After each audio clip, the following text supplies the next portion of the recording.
আলমগীর হোসেন, যিনি ভুয়া PhD degree দিয়ে নিয়েছেন পদোন্নতি। বিসিএস শিক্ষা ক্যাডারে রাষ্ট্রবিজ্ঞান বিভাগের প্রভাষক হিসেবে চাকরি শুরু করে জাল সার্টিফিকেটে জড়ো হয়েছেন অধ্যাপক। মাঝখানে সাবেক এক প্রতিমন্ত্রীর এপিএস, এমনকি মালয়েশিয়ায় বাংলাদেশ দূতাবাসের তৃতীয় সচিব হিসেবেও দায়িত্ব পালন করেছেন। দুর্নীতি দমন কমিশনের অনুসন্ধানে ধরা পড়ে তার নজিরবিহীন জালিয়াতির চিত্র। জাল সার্টিফিকেট আর রাষ্ট্রের সাথে প্রতারণা মামলা করে দুদক, অথচ বহাল তবিয়তে চাকরি করে যাচ্ছেন তিনি। উল্টো প্রেশনে এসেছেন যুব উন্নয়ন অধিদপ্তরে, বাগিয়ে নিয়েছেন গুরুত্বপূর্ণ একটি প্রকল্পের পরিচালক পদ। নিক্সন হারুনের প্রতিবেদনে থাকছে বিস্তারিত। সার্টিফিকেট জালিয়াতি করে পদোন্নতির অভিযোগে 2023 সালে আলমগীর হোসেনের বিষয়ে অনুসন্ধানে নামে দুর্নীতি দমন কমিশন। অনুসন্ধানে প্রমাণিত হয় আলমগীর হোসেন ভুয়া পিএইচডি ডিগ্রির সার্টিফিকেট জমা দিয়ে নিয়েছেন পদোন্নতি।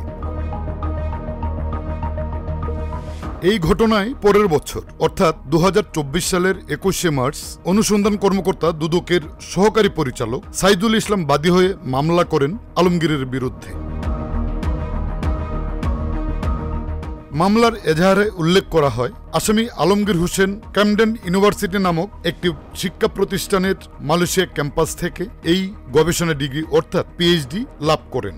অথচ অনুসন্ধানে এমন কোন শিক্ষা প্রতিষ্ঠানের ক্যাম্পাসের অস্তিত্ব পায়নি দুদক। এমনকি দুদকের জিজ্ঞাসাবাদে নিজের পক্ষে যেসব বক্তব্য এবং দলিলাদি সরবরাহ করেছিলেন এই কর্মকর্তা, তা সবই ছিল জালিয়াতির মাধ্যমে নিজের হাতে তৈরি করা।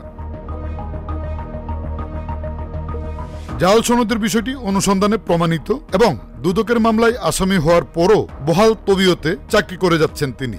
যুব উন্নয়ন অধিদপ্তরে যে প্রকল্পের পিডি হিসাবে দায়িত্ব পালন করছেন, সেখানেও জড়িয়েছেন দুর্নীতিতে। এই দুর্নীতি নিয়েও নতুন করে চলছে অনুসন্ধান।